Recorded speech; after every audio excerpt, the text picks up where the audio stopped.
working on this dress today. Thought I'd show you some of the process. I just threw it on over my clothes.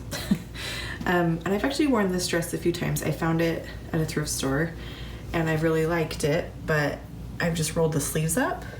And for some reason with this sleeve, it just doesn't want to stay when I roll it, and it's kind of annoying.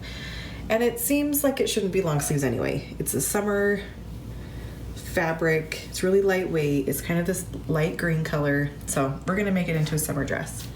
I've already put a pin where I want it to be. This is actually a little longer than where I want it to be, but it's always good to start long and then go shorter if you need to.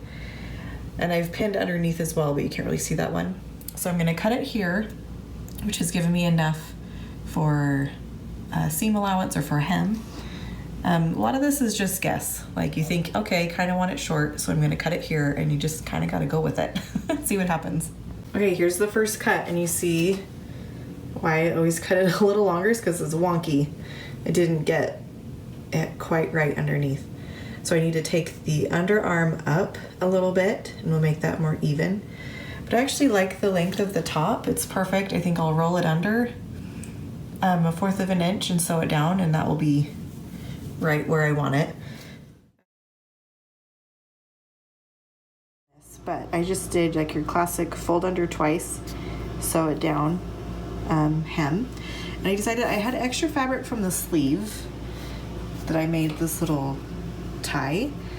And if you want to just leave it plain and just shorten it and sew it up and be done with it, that's totally fine. But this is also another idea. So let me show you on this side. I just freehanded, you know,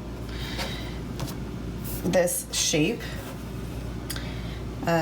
sewed around the edge and left an opening so that I could turn it inside out, and then pressed it. Obviously it's not perfect, right? Like I didn't follow a pattern, I just did this by hand, but when you tie it, you can't tell. So then how I attached it was just put it right in the center of the sleeve and just sewed it right on top of that seam that I already did, and then just tighten it on.